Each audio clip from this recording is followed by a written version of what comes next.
የሚገኝ ህይወት፣ በቁርጠኝነት የሚገኝ ህይወት፣ በጽናት የሚገኝ ህይወት፣ በአቋም ለውጥ የሚገኝ ህይወት፣ አቅም ጠያቂ ህይወት። በጠበበው በር ለመግባት ትጉ። የጌታ መልእክት እሱ ነው።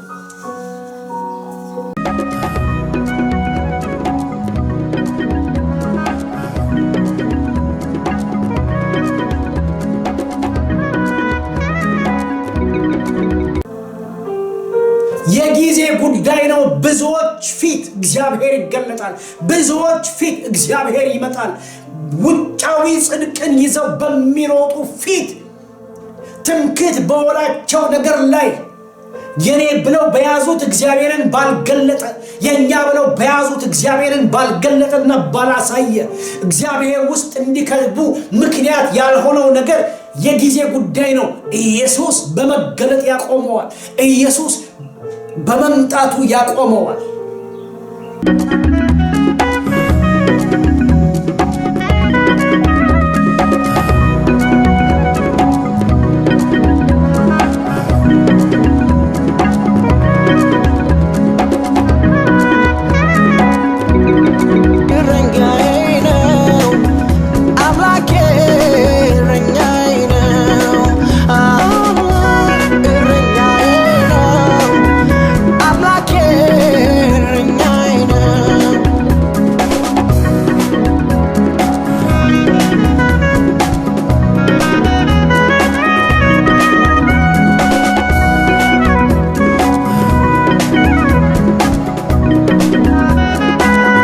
የኢየሱስ ክርስቶስ መልእክት በጠበበው በር ግቡ የሚል ነው። በጠበበው በር ለመግባት ተጋደሉ የሚል ነው። ከሰፊው ነገር ውስጥ መውጣት እጅግ ከባድ ነው። ከፍተኛ የሆነ ውሳኔ ይጠይቃል። የእግዚአብሔር ካልሆነው እግዚአብሔር ከሌለበት ነገር ውስጥ መውጣት፣ የእግዚአብሔር መገኘት ከሌለበት ነገር ውስጥ ወጥቶ እግዚአብሔር ወደሚገኝበት ወደሚችል ቦታ መምጣት፣ ስፍራ መምጣት እጅግ ዋጋ ያስከፍላል። ጌታ ሲናገር ይህንን ቀላል ነው እያለ አይደለም። ተጋደሉ ሲል የውሳኔ ሰው እንዲሆን ነው እየተናገረ ያለው። ከክርስቶስ ጋር መሆን ውሳኔ ይጠይቃል። ከክርስቶስ ጋር መሆን አቅም ይጠይቃል። ከክርስቶስ ጋር መሆን እምነት ይጠይቃል። ስለዚህ ነው ተጋደሉ ያለው ጳውሎስ። ሁላችንም እንደምናውቀው በፊልጵስዩስ ምዕራፍ 3 ላይ የሚያስገርም መልእክቶችን ያስቀምጥልናል ወይም ይጽፍልናል። ወደ ክርስትናው ዓለም ለመምጣት፣ በጌታ ወደ መገኘት ውስጥ ለመምጣት ረጅም ጉዞዎችን ተጉዟል። በሱ እይታ መልካም የሚመስሉ ነገሮችን ይዞ ሮጧል። ማንም ሊያቆመው እስከማይችል ድረስ ሮጧል። ማንም ደግሞ ሊያቆመው አልቻለም። በሰው ዓይን መልካም የሚመስሉ ነገሮች በእግዚአብሔር እይታ ግን መጨረሻቸው ሞት የሆነ፣ በእግዚአብሔር እይታ ግን ውጤታቸው መልካም ያልሆኑ ነገሮችን ነገር ግን በቅናት በመነሳት ጳውሎስ ያደረጋቸውን ነገሮች መጽሐፍ ቅዱስ በዚህ በፊልጵስዩስ ምዕራፍ 3 ላይ ሲያስቀምጥልን በሱ እይታ መልካም የመሰለው ነገር ሰው እስከ ማስገደል የደረሰ ነው። እስከዚህ ድረስ ሰፊው በር ሰውን እውር ያደርጋል። እስከዚህ ድረስ መጽሐፍ ቅዱሳዊ ያልሆነ አስተምህሮ የሰውን መጀመሪያ ብቻ ሳይሆን ፍጻሜውን ያበላሻል። ከዚህ የተነሳ ነው ጌታ ኢየሱስ ክርስቶስ ስለ እግዚአብሔር መንግሥት ሲናገር ይህንን ያነሳው። ተጋደሉ።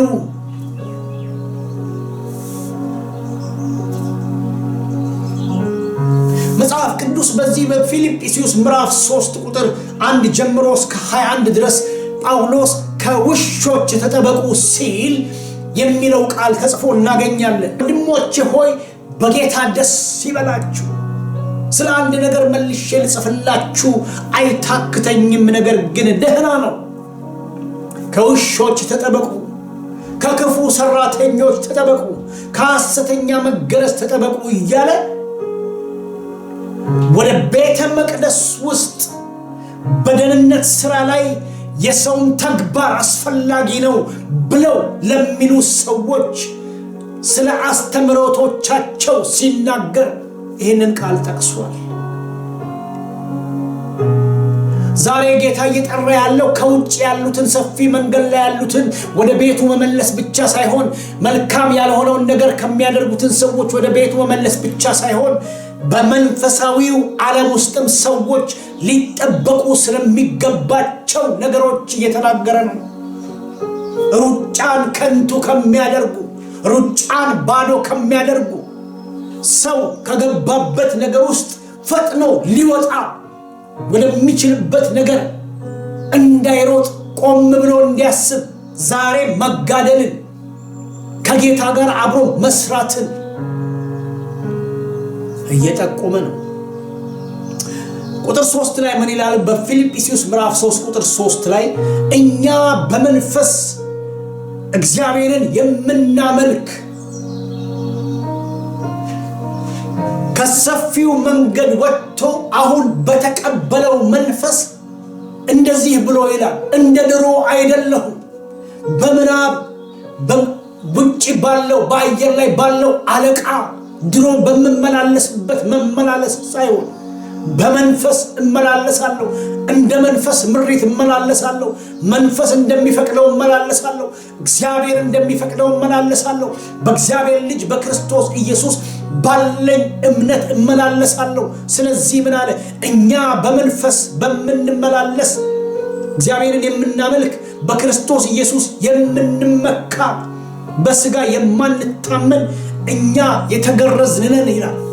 እንደ ድሮ አይደለም አሁን የሚያስበው።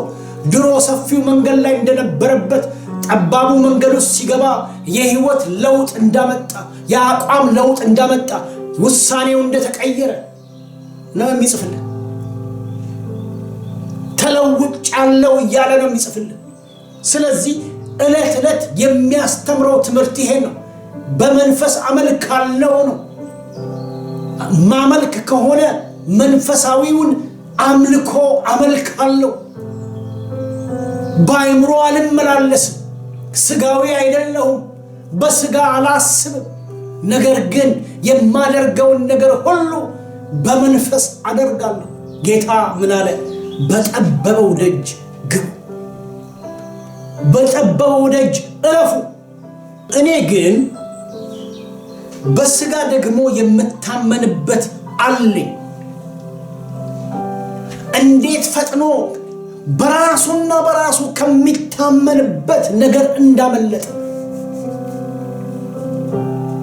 በስጋ ሐዋርያው ጳውሎስ የኖረበት ዘመን ክርስቲያኖችን ሲያሳድድ የነበረበት ዘመን በጽድቅ የተመላለሰ ነው። እንቅፋት እንኳን አልነካውም።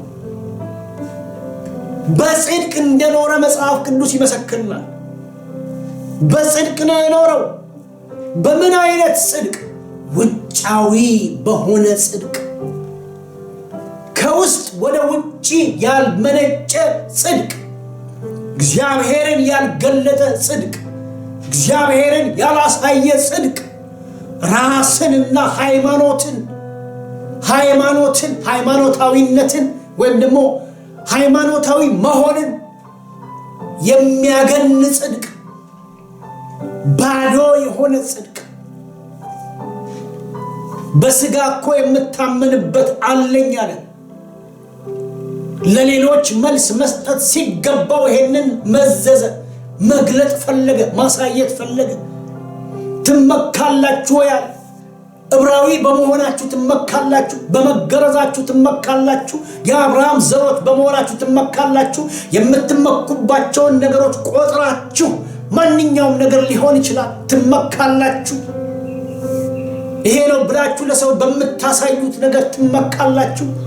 ጴንጤ በመሆናችሁ ትመካላችሁ፣ ክርስቲያን በመሆናችሁ ትመካላችሁ።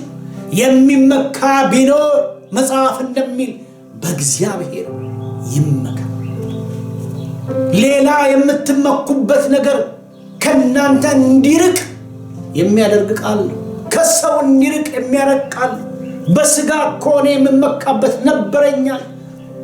መንፈሳዊ ዓለም ላይ ቁጭ ብሎ ሰው የሚመካበትን ነገር እያወጣ የሚያሳይበት ዘመን ላይ የደረስን እስከሚመስል ድረስ ከክርስቶስ ይልቅ ብዙዎች ገነው ከብደው ልቀው የሚታዩበት ዘመን ላይ የደረስን ነው የሚመስለው አንዳንድ ነገሮችን ስንመለከት። ሌላ ሰው ማንንም ቢሆን በስጋ የሚታመንበት እንዳለው ቢመስለው እኔ በልጠዋለሁ አለ ጳውሎስ።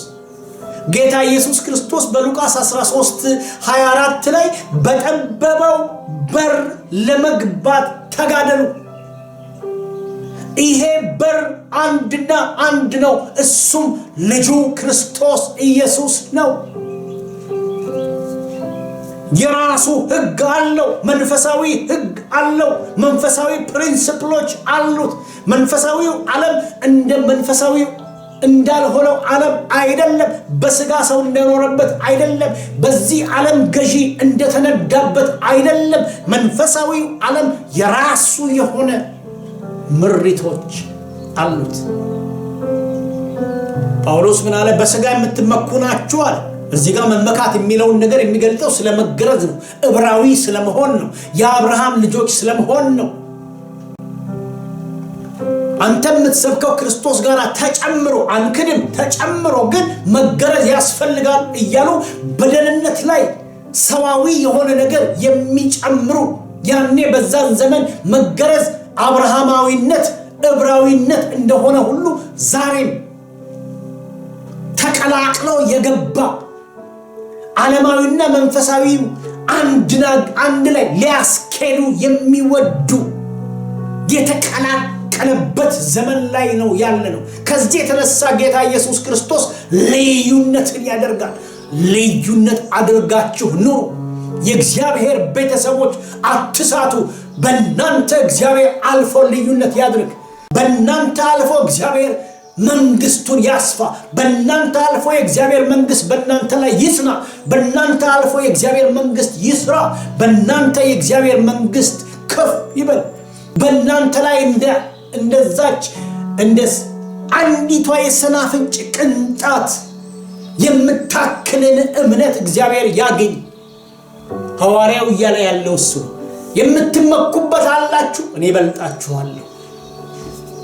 ከእስራኤል ትውልድ ነኝ፣ እስራኤላውያን ነን ብለው የሚሉ አሕዛብን እንደ ውሻ የሚጠሩ የሚቆጥሩ፣ እንደ ርኩስ የሚቆጥሩ።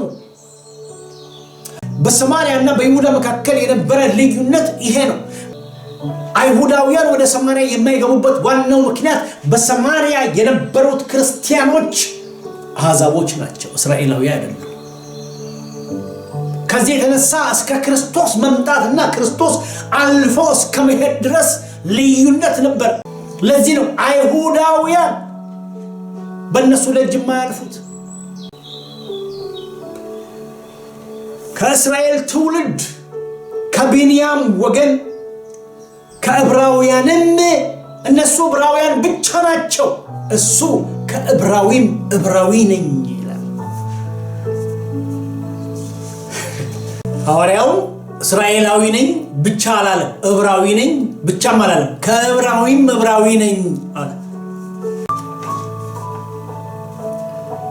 ሐዋርያው ጳውሎስ ይሄንን ነው ጠርጎ ያወጣው። ትምክህት ጠባቡን መንገድ ሰው እንዳይመርጥ ከሚያደርገው አንዱ የመጀመሪያው ጠላት ነው። ትምክህተኝነት፣ ከእግዚአብሔር ይልቅ በእግዚአብሔር በሆነ ነገር መመካት፣ በራሱ በእግዚአብሔር ሳይሆን ምናልባት እግዚአብሔር በሰጠው ነገር የሰጠውን ነገር ማድነቅ ጥሩ ነው፣ ግን የተሰጠው ነገር ከሰጪው አይበልጥም። ሐዋርያው ምን አለ? ከዕብራዊም ዕብራዊ ነኝ፣ ዕብራውያንን ነን ብላችሁ ትምክህት ታደርጋላችሁ። እንሰማለን፣ እንደመጣለን። ሃይማኖት የተነሳው የጀመረው የተስፋ ቃል ኪዳን ያለን እኛ ነን ትላላችሁ፣ እኔ እበልጣለሁ። ስለ ቅንዓት ብትጠይቁ አለ ጳውሎስ ያደረገውን የሄደውን መንገድ የሄደ ማንም የለም። ሰው ያስገደለ የለም። ምናልባት አስገድለው ከሆነ በስውር ነው። ምናልባት አስገድለው ከሆነ በድንጋይ እየመቱ አስወግረው ሊሆን ይችላል። ወደ ጌታ ያመጡትን ያችን ሴት ማየት በቂ ነው። አራራ አለባቸው። ውጫዊ የሆነ ጽድቃቸውን ለማስጠበቅ ትምክተኞች ናቸውና በኪሶቻቸው ሌሎችን የሚገድሉበትን ድንጋዮች ከእግዚአብሔር ቃል አኳያ ወይም ከእግዚአብሔር ቃል እኩል አድርገው ይዘው የሚሄዱ ናቸው። የሚጠነቀቁት ሕግን ለሰጠው ሳይሆን ለተሰጠው ሕግና እነሱ ለጨመሩት ሕግ ነው። በጠበበው በር እንዳይገቡ ከሚያደርጋቸው ነገሮች አንዱ ውጫዊ የሆነ ከውስጥ ያልሆነ ጽድቅ ነው፣ ትምክህት ነው፣ ትምክተኝነት ነው። ስለ ቅንዓት ብትጠይቁ ቤተ ክርስቲያንን አሳድድ ነበረ። ይገባቸዋል ይሄ ማለት ምን ማለት እንደሆነ።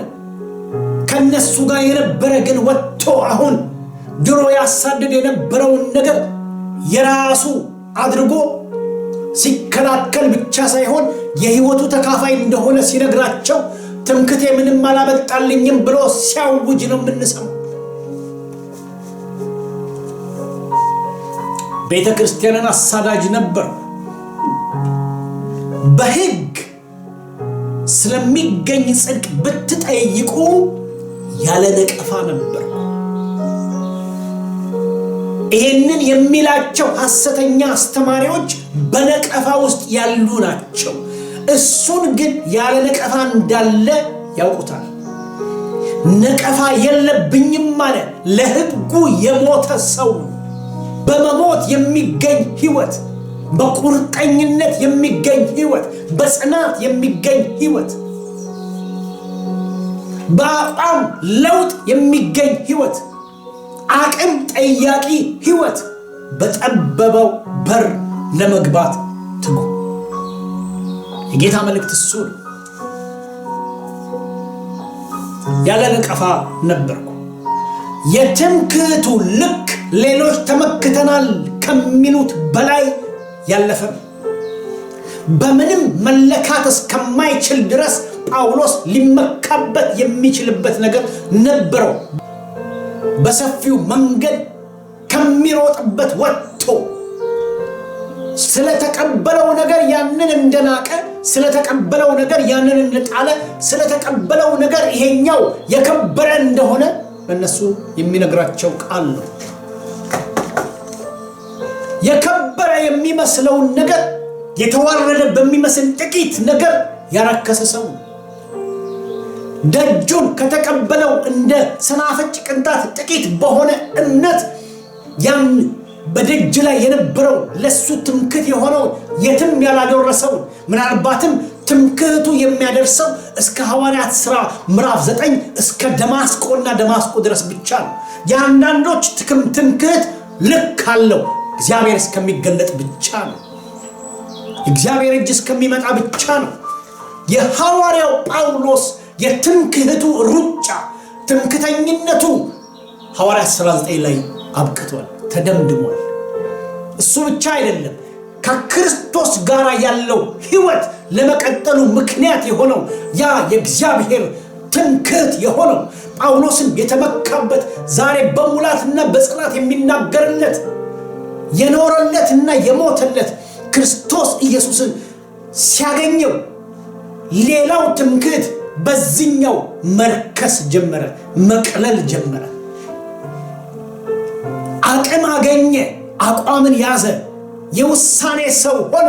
ከጠበበው ከሰፊው በር ወጥቶ ከሰፊው መንገድ ወጥቶ የጠበበውን መንገድ እንዲመርጥ ውሳኔ እንዲያደርግ ብሎም እንዲከተል ለተጠራውና ለተገለጠለት ነገር እንዲሞት አደረገው።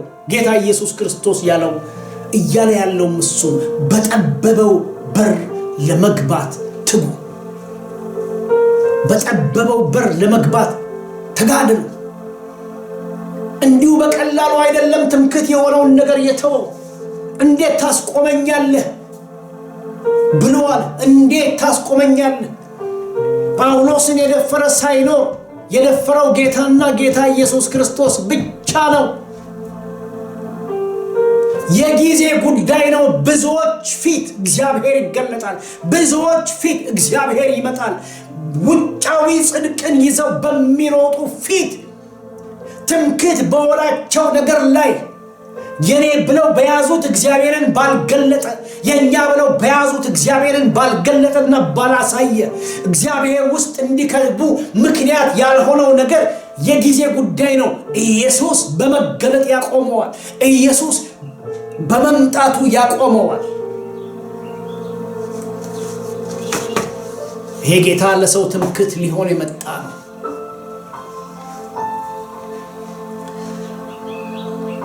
ስለ ሕግ ብትጠይቁ ያለ ነቀፋ ነበርኩ። ነገር ግን ለኔ ረብ የሆነውን ለኔ ረብ የነበረውን ነገር እንዴት አድርጎ ከዚህ ነገር ፈጥኖ ወጣ። የሚጠቅመኝ ነገር ማንም ከጀርባ ሆኖ የሚያበረታውን ያንን ነገር አይዞ በርታ የሚባልለትን በከተማ ውስጥ ከሚያገኘው ገናናነት በከተማ ከሚያገኘው ታላላቅ ስሞች ፈጥኖ መውጣትን እንዴት አድርጎ መጣል ይቻላል? ትምክህተኝነት ለጠባቡ በርና ለጠባቡ መንገድ ትልቅ እንቅፋት ነው። የልብ ልከኝነት ትልቅ እንቅፋት ነው። ጌታ አቅልሎ አልተናገረም። ተጋደሉ የሚለው ለዚህ ነው። አትጸጸቱም፣ ተጋደሉ። ጣሉ፣ አትጸጸቱም፣ ጣሉት፣ አትጎዱም። ለኔ ረብ የነበረው የሚጠቅመኝን ነገር እኔ የምጠቀምበትን ነገር ስሜን ከፍ የሚያደርገውን ነገር ስሜን ገናና የሚያደርገውን ነገር ስሜን ለተከበረ ሕይወቴ እስከሚያልፍ ድረስ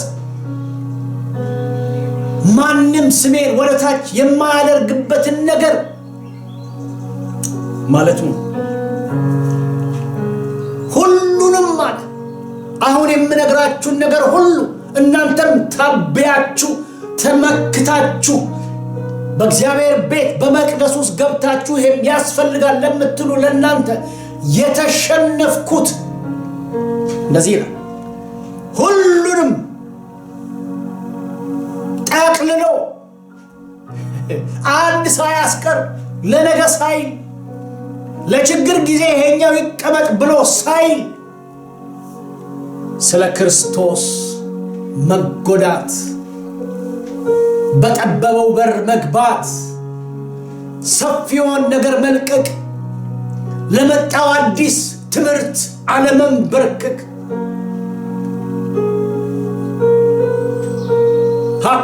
ያዕቆብ እንደዚህ አለ፣ ካበላኸኝና ካጠጣኸኝ በሰላም ወደዚህ ከተመለስኩ አንተ አምላኬ ትሆናለህ አለው ይላል መጽሐፍ። ከአባቱ ቤት ወጥቶ ወደ ላባ ጋር ሲሄድ ካበላኸኝ ካጠጣኸኝ አንተ አምላኬ ትሆናለህ አለ። ኢየሱስ ከሚበላና ከሚጠጣ ይበልጣል። ከምታገኙት የሚያገኛችሁ ይበልጣል።